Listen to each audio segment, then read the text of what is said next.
This episode is made possible by AWIN. Build, scale, and optimize your creator affiliate programs for maximum ROI with AWIN. Leverage the platform's best-in-class technology and award-winning expertise in end-to-end influencer program and campaign management to your brand's advantage and drive impressive results at the same time. Why not? Visit awin.com/emarketer to learn more. Hello, everyone, and thanks for hanging out with us for the Behind the Numbers Weekly Listen, an eMarketer podcast made possible by AWIN. This is the Friday show that would much rather talk to Danny every episode. No offense, some offense. For context, Danny works in our video team and was one of the 3 people who started the podcast. Just because he compliments you and we don't. Mainly, yeah. Yeah. Yeah, take some notes, gents. Anyway, I'm your host, Marcus Johnson. In today's show, how much has the Caitlin Clark effect impacted the WNBA? Should advertisers be telling us to put down the phone? What happens when TikTok videos get longer? Netflix and the NFL sign a 3-season deal? And what's the happiest city in America? Join me for this episode. We have 3 people. Let's meet them. We start with our principal forecasting writer based in New York City. It's Ethan Kramer Flood. I have just now recovered from the 9 hot dogs I ate over the Memorial Day weekend, but I'm glad to be here. How was that spread out? New York. There were multiple barbecues. This was not all one event. Okay. Right. We're also joined by Paul Werner. He is our Vice President of Content, covering all things advertising, media, and tech. Based just north of the city. Paul, don't live above it in a cloud. Welcome to the show. Great to be here. We're also joined by someone in Colorado. He's one of our senior forecasting analysts. It's Zach Goldner. With how abundant these hot dogs are in New York, I have to wonder if that's the happiest city. We'll find out. It's not. I can spoil it for you. It's definitely not. No one. If someone thought New York when I asked, shame on you. We have 3 segments for you. We start with the story of the week. We're talking about the WNBA and the Caitlin Clark effect. Then we have the game of the week. What's the point? Our contestants will give us some brilliant answers to try to get some points to win a championship belt. And then we end with random trivia. It's dinner party data. But we start, of course, with the story of the week. The Caitlin Clark effect hits the WNBA. Jason Notty of Adweek notes that last year's 2023 WNBA season, pre-Caitlin Clark, was the league's most watched in over 20 years. Attendance was also up 16% year on year, even more so for the WNBA finals. Enter Miss Caitlin Clark. So as a refresher, in college, in the NCAA women's finals featuring Miss Clark, pulled in 19 million viewers on ESPN. That's 4 million more than watched the men's title game. And it's also double what it was for the women's finals the year before. Then at the 2024 WNBA draft, Caitlin and others drew 2.5 million viewers, up over 300% on last year. Angel Reese, Cameron Brink, some big names coming into the WNBA. So that drew record numbers to the WNBA draft. And then onto the pros. There had never been a single WNBA game with over 1 million viewers. And this season, there have already been 3 in 1 week. Caitlin Clark's Fever and the Connecticut Sun are becoming the most watched WNBA game ever with over 2 million viewers. In second place was a Fever game versus New York Liberty, which destroyed single game ticket revenue record in the WNBA, with the home Liberty pulling in $2 million in sales. But, gents, what have you made of the explosion in popularity of the WNBA in recent years, particularly this one? Paul, start with you. Well, clearly, Caitlin Clark has had a transformative effect. I'd love to see what happens if Indiana actually starts winning. Yes.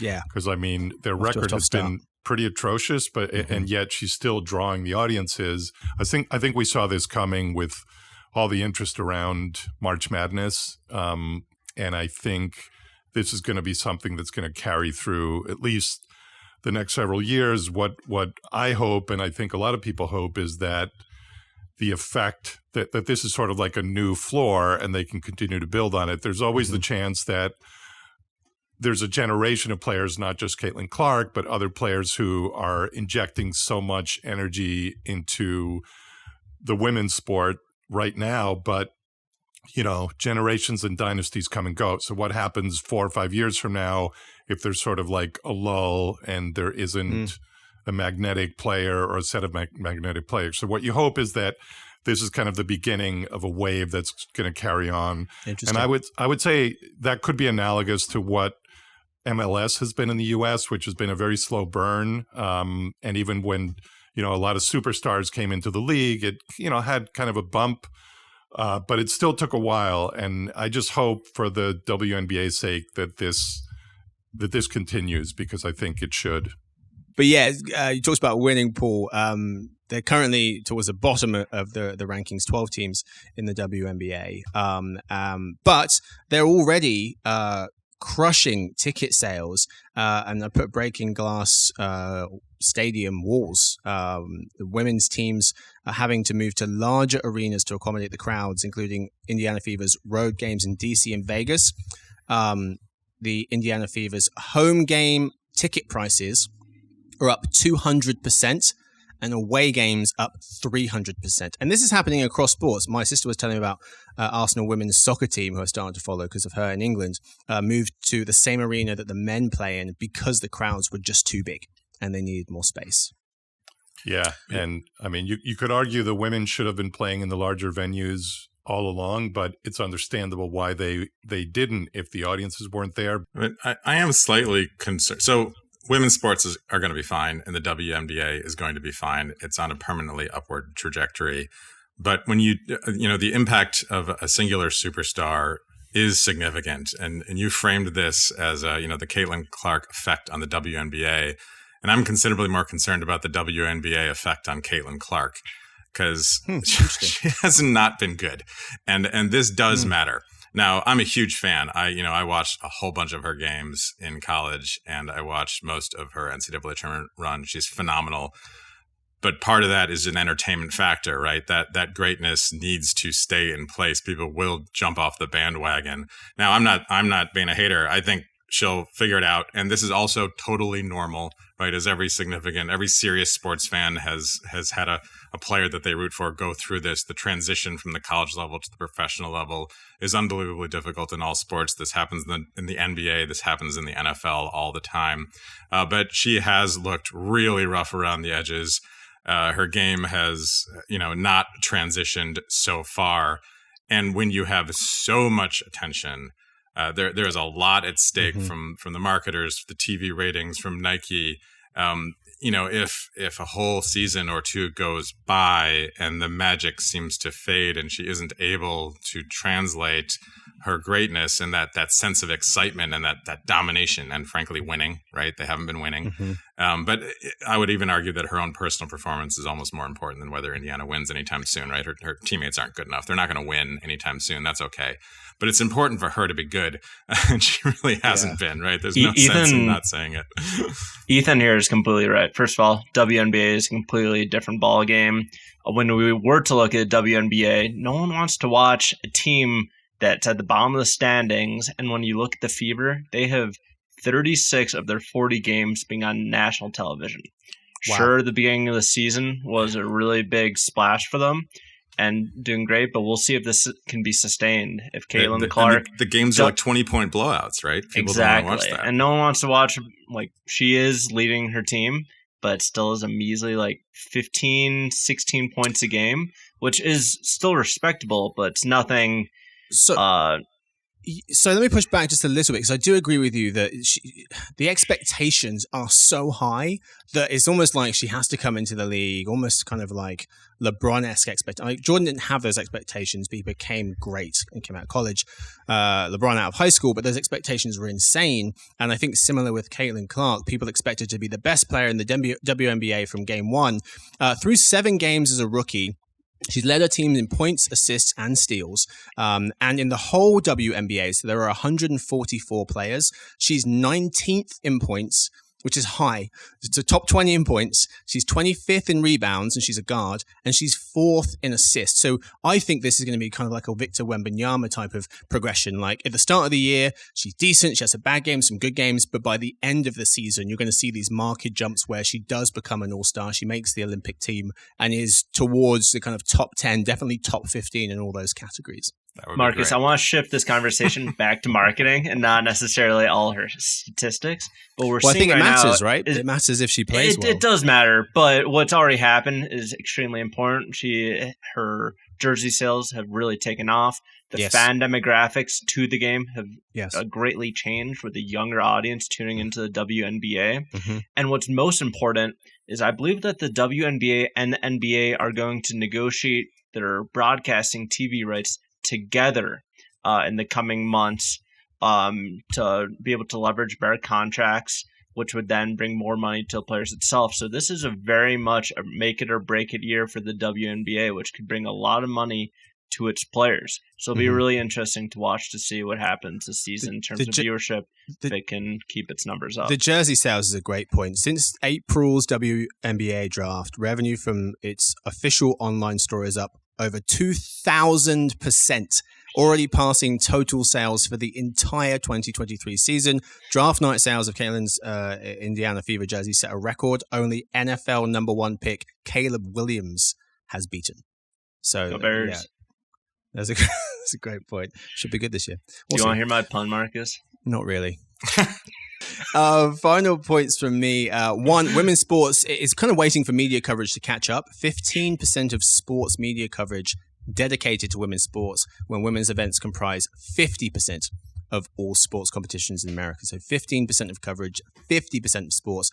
That's according to Wasserman's women-focused practice, The Collective. And then finally, Zach was rightly getting us back to marketing. The Caitlin Clark effect on ads. According to EDO, some great points by Jason Notty of Adweek. Ads shown during the NCAA women's basketball games with Caitlin were 7% more effective than those that aired with games without her. Also pointing out, in nearly 300 appearances in State Farm ads last year, those spots were nearly 50% more effective at driving engagement than the average ad, and 28% more effective when they aired during one of her games.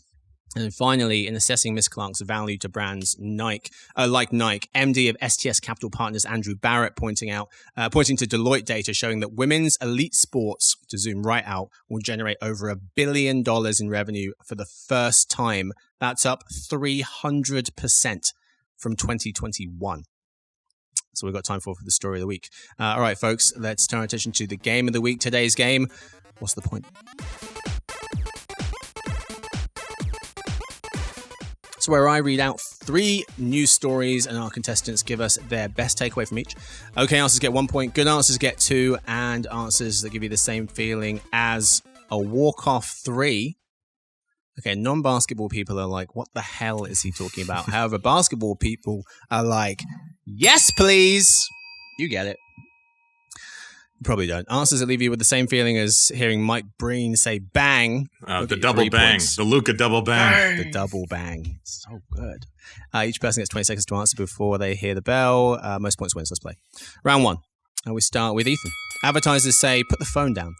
More marketers are tapping into modern fears and discomforts rather than selling consumers the perfect life. Technology is a growing target, writes Kate Dayton of the Wall Street Journal. She notes that Heineken is giving away 5,000 devices called boring phones, an early Orts-style flip-to-answer text and call device with a keypad, FM radio, and low-res camera to try to help folks escape the constant attention demands of their smartphones.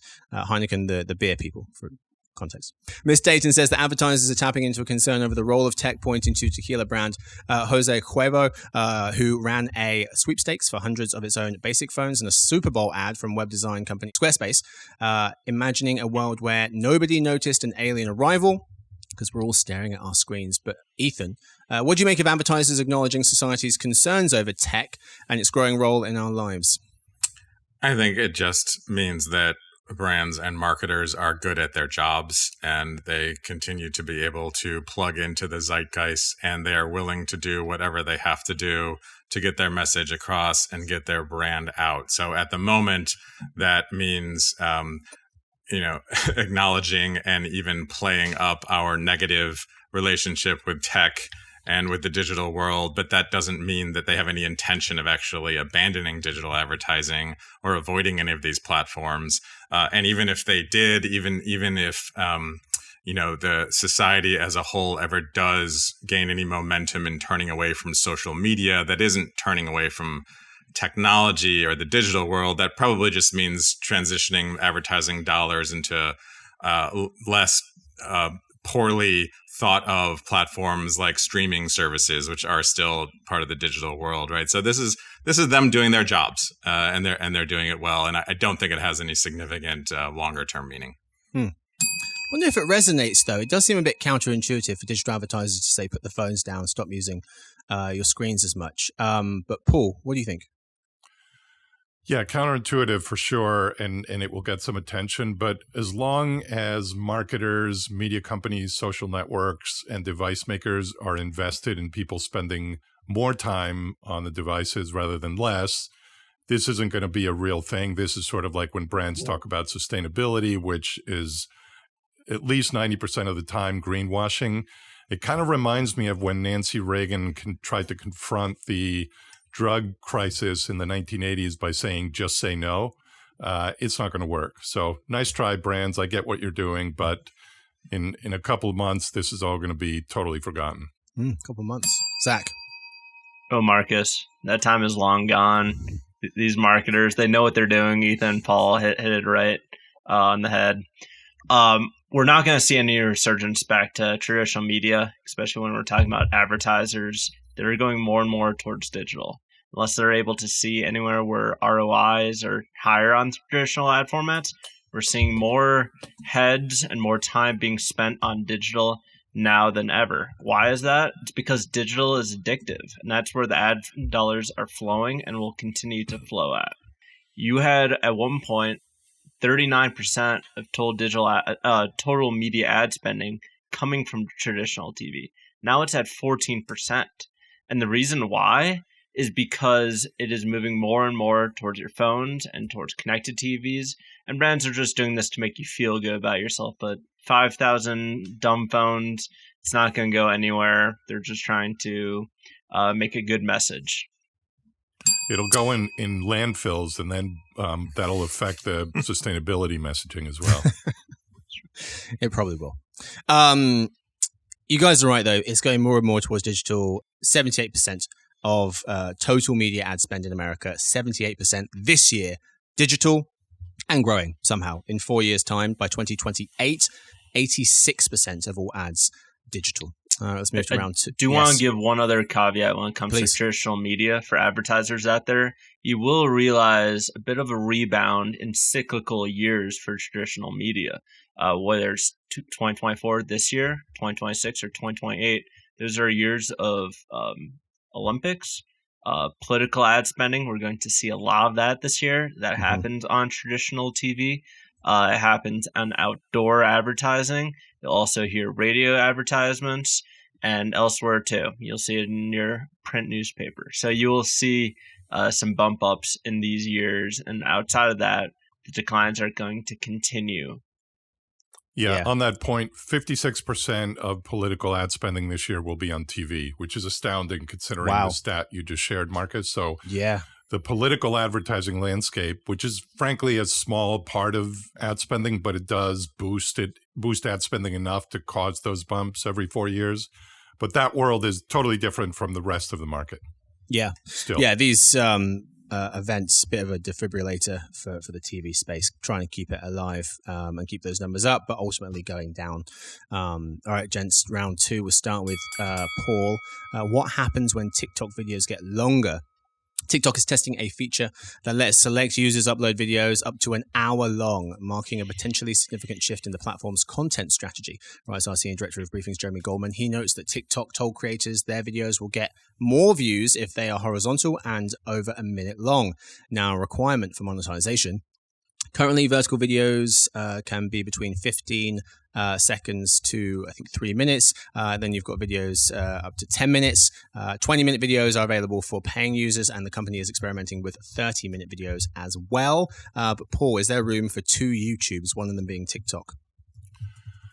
I mean, I think we're already seeing that TikTok has encroached very, very deeply into YouTube space. When you think about influencers, now that is basically TikTok's domain more than it is YouTube's, and that was not the case a few years ago.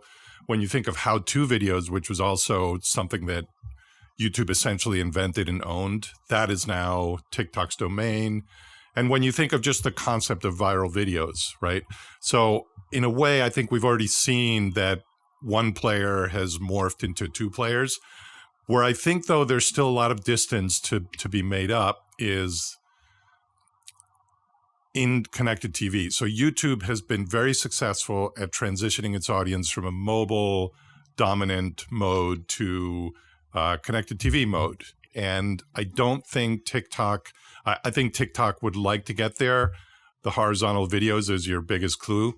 But I think it takes a very long time and it's easier said than done. Other social platforms have tried, notably Meta when it was still Facebook and Instagram. They did not succeed. So the jury is still out as to whether TikTok can really dominate that long form space, whether on connected TV or even on mobile devices. Zach. The 2 platforms can both still live and thrive. They have different audiences, different demographics for the most part, and different purposes. But it's not just TikTok trying to copy YouTube. YouTube is doing the same to TikTok. It's tried to come up with YouTube Shorts, which has been a massive hit in terms of engagement. Whether it's bringing in additional ad dollars is a different question.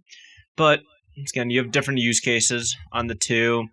With YouTube as well, it's found on every device, not just connected TVs as well, but it's desktop, laptop is still very much used by our everyday population. YouTube is found in more places. I think they can both exist, and they're both raking in billions of dollars. Ethan. Yeah, I don't think there's too much of a story here right now. I mean, it kind of feels like every 6 to 9 months we go through a news cycle where there's a series of articles about how social media platform A is trying to emulate social media platform B, or a bunch of them are copying. You know, for 2 or 3 years in a row, everybody was trying to emulate TikTok or introduce features that were TikTok-esque to the point that it almost became a joke. Now we're past that, I guess, and instead of trying to be like TikTok, now everybody's just trying to be like everybody, and they all want to be the same. Paul's right that the next stage further down the line is probably going to be CTV-centric. But at the moment, you know, they all just want to be everyone to everything, and live streaming is part of that, and e-commerce is a part of that. Big screen CTV will be a part of that. But yeah, Zach's right. There is room for all of them. We already know that there's room for all of them because they're already all thriving. What's more interesting is what happens when TikTok is gone. Then we don't really have to worry about 2 YouTubes. So let's think about who's going to be really excited when one of them just isn't there anymore. Yeah. And worth noting, TikTok TV has been on the market for, I want to say, a couple of years now. It just, no one wants to watch vertical video on their TVs. It's not the same as watching a great horizontal long form video, which we'll see if that's where TikTok goes, and maybe we'll have a different conversation here in a year from now. I was curious if the TVs that swiveled were going to take off because of social media and because of people wanting to watch stuff on their on the bigger screens. I was wondering whether they would swivel and then you could cast, but that's not taken off at all. Round 3. Paul's just down front by a point, gents. All to play for. Round 3, Netflix and the NFL sign a 3-season deal. Starting with Zach, Nicole Sperling of the New York Times was explaining that the streaming giant is no longer simply in the sports-adjacent business, as the deal includes showing 2 Christmas Day pro football games on its service on Netflix this year. The rising Houston Texans will head to Baltimore, whilst the Steelers visit Super Bowl champs Kansas City. Netflix will then stream games on Christmas Day in 2025 and 26. Netflix will pay about $75 million per game. But Zach, the biggest takeaway from this deal is what? My biggest takeaway, I've got 2. 1, it's confusing. 2, it's a lot of extra money on consumers' end. Trying to watch all NFL games nowadays is like trying to assemble IKEA furniture. It's a mess. 1 week it's Amazon, the next it's going to be Netflix, and then you're back to traditional TV as well. Fans are left juggling multiple subscription services just to follow their favorite teams, and if they want to watch primetime games, they might need to get another service as well. So what originally happened was that digital TV and streaming platforms promise a cheaper alternative to consumers. However, now we're finding fans need more and more subscriptions to watch their everyday team. When we're talking about these streaming services getting into the sports picture, now there's a lot more money that's going in there. And with that money is going to come higher broadcasting rights. And with those higher broadcasting right deals becomes more of a higher price of those streaming services that will then be pushed onto the consumers. So if you thought that YouTube TV or Peacock or all these other services have increased up their prices a lot in the years past, just wait until they all now have sports on their platforms. Ethan. Yeah, this is just a nightmare. I hate this stuff. Every time we have this topic, I'm happy to be the grumpy old man on my porch complaining about how I can't find the games and there's too much is overlapping. I don't know what. I can't find the Yankees game. I couldn't even find the Liberty game. You know, we started this talking about the flourishing of the WNBA, but as they as they sort of level up into the big time, they're confronting this exact same modern sports scenario where everything is just split into a million different locations. So now we've got football on Christmas, which nobody was asking for, particularly those of us that are big NBA fans and already have our sort of background Christmas Day plans set. So now there's even more to deal with. I'm sure this is going to be a huge success. I always caveat my grumpy complaining this with an acknowledgement that this is going to work, right? The Amazon Thursday Night Football thing has worked. This is going to work for Netflix. They're going to be delighted. They're going to get a huge spike in signups in December. It'll go back down, but not everyone will quit, right? So they'll say this was great, just like the Amazon thing was great. It's odd for the NFL because the ratings are going to be lower. I'm not quite sure about their long-term strategy. They the Thursday night Amazon football ratings are lower than NFL games were before they were on Amazon, but they don't seem to mind. I'm sure the Christmas Day Netflix NFL games will be lower rated than regular NFL games, but they probably won't mind. And this is just how it's going to be. I mean, that's the thing. They're lower, but they're so much higher than anything else that advertisers can buy that they've kind of gotten to the point where they're like, what are you going to do? We're still number one. Netflix is going to be delighted. Yeah. Paul? Yeah, I mean, Zach and Ethan both focused on fragmentation, which I think is a huge problem, but it's a problem that I don't think media and tech companies truly care about. Their very lame attempt to solve it lately has been to create these bundles, which really don't get at the heart of it, because inevitably there's going to be a bundle that doesn't catch that other service that's not part of the bundle that your game is on. But I want to bring this back to Netflix a bit. And I think for them, what I see in this story is that first Netflix told us they were not interested in ads. Obviously, they did a total 180. They also told us they were not interested in live sports, and they've done a 180. This is how, it's sort of like the gateway drug, right? This is how Amazon and Twitter started with the NFL.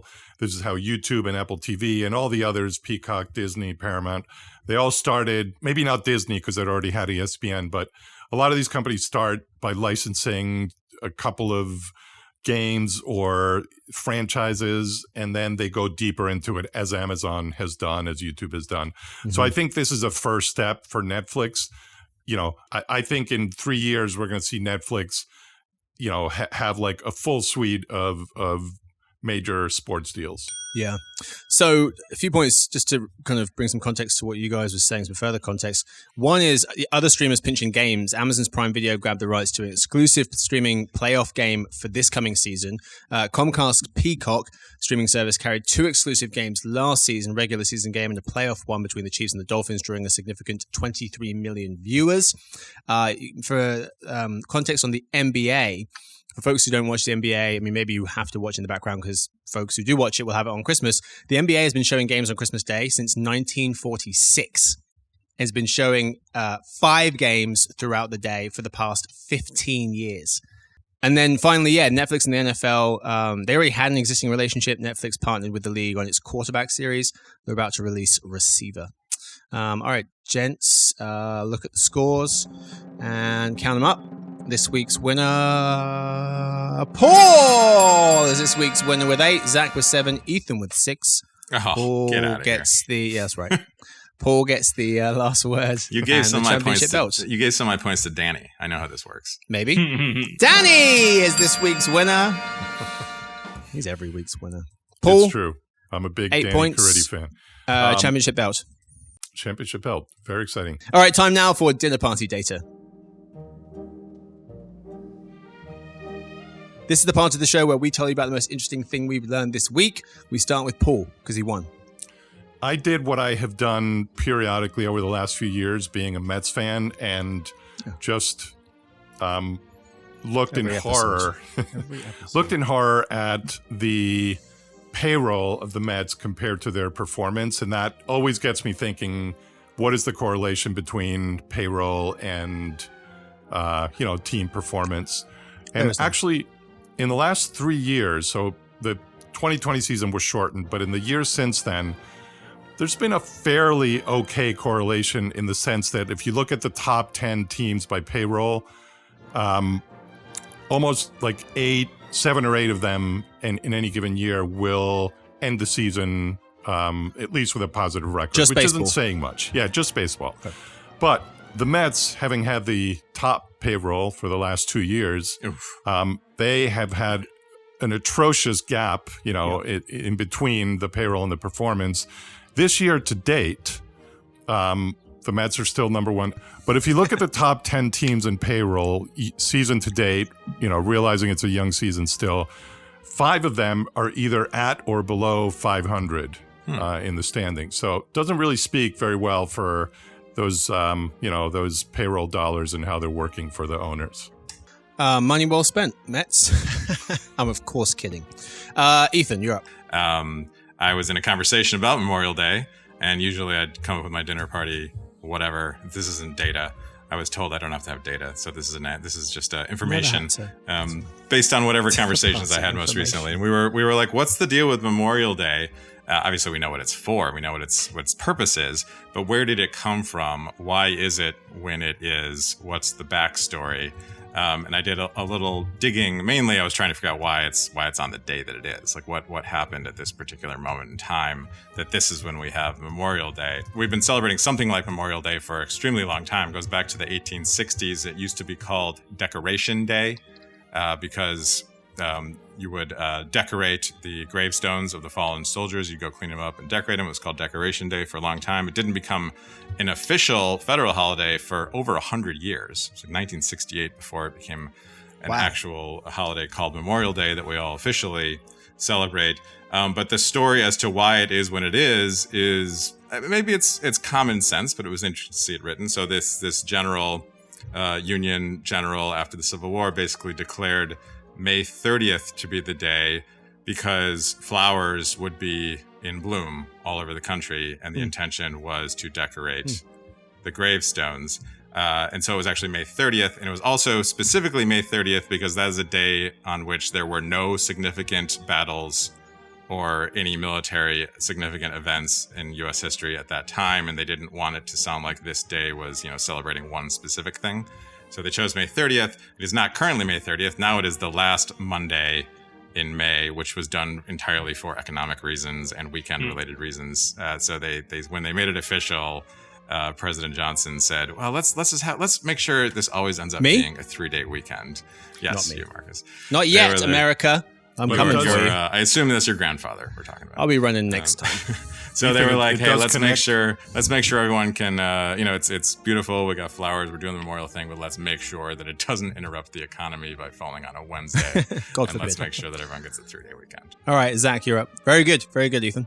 Speaking of Memorial Day weekend, I'm also still riding on that high from having a great long weekend. Well, did you know how many people traveled last weekend? It was nearly 44 million Americans traveled over the weekend, which is more than even occurred prior to the pandemic in 2019 at 38 million. So it just really shows that our travel, people are fully back to their normal habits. Very good. All right, folks, I got one for you real quick. The happiest cities in America. Wallet Hub looked at various findings of positive psychology research to determine the happiest places in the country based on 3 buckets. 1, emotional and physical well-being. 2, income and employment. And 3, community and environment. Those 3 buckets include 29 different key indicators of happiness, from depression rates to the income growth rate to average leisure time spent per day. So a ton of stuff went into this, but the happiest state in the US is what? Utah. Bang! Zach's just saying that because he's from there, but he's also right and had no idea. Then it's Hawaii, Maryland is 3rd, and then Minnesota and New Jersey. Shout out to V. Round out the top 5. Victoria edits the show. Official, unofficial, official, unofficial. And the fact that Hawaii isn't first means that people in Utah are like really delusional. That's incredible. Sorry to people in Utah. Sorry, people in Utah. But you are not better than Hawaii. No way. They might be. New York is... we'll come back to Utah, actually, because they are crushing it. Let's see. New York is 16th.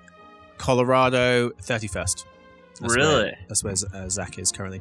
In terms of states, Utah is killing it. Number 1 in the country for adequate sleep rates, sports participation, volunteer rates, and 4th in safety. Shout out to Utah. The happiest city, that was state.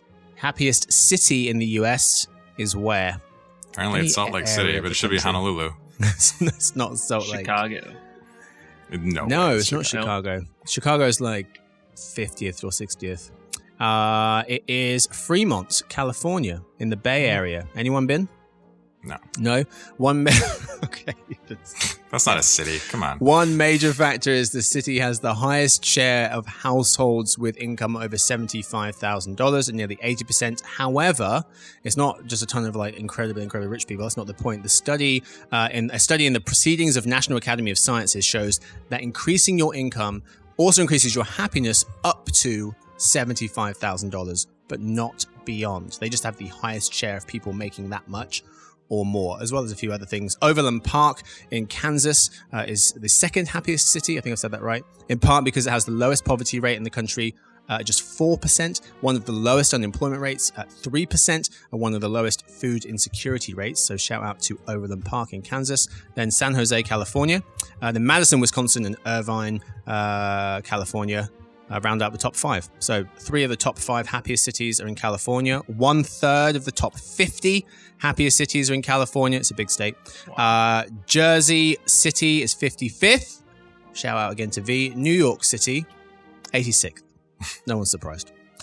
It's okay at best. Yes. I don't want to cast aspersions on anyone's data, but here we go. Those 3 cities in California are gigantic suburbs. They're affluent suburbs of the Bay Area. I think we're hearing some New York hate against. I know.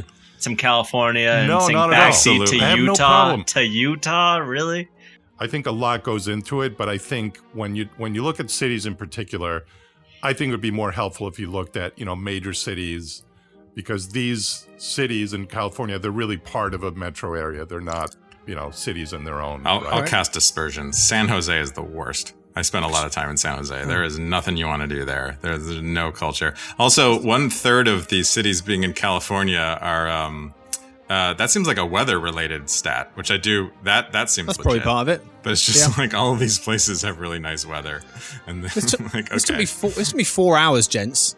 Now my dinner party date has been widely discredited. Yeah. Zach Googled his. Are you kidding me? There's nothing to say about the quality of his agenda. dinner party data. All right. We might have to cut this whole bit. Blasphemy. Anyway, that's all we've got time for this episode. Thank you so much to my guests. Thank you to Paul, kind of. Always a pleasure. It was rough at the end. Thank you to Ethan. He's not sure if he wants to thank us. I mean, I'm here for the hot takes. You too. Why else do you have no. me? But thank you to Zach, definitely.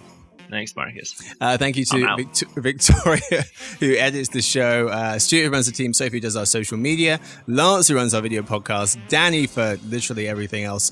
We hope to see you on Monday for the Behind the Numbers Daily. It's an eMarketer podcast made possible by AWIN, happiest of weekends.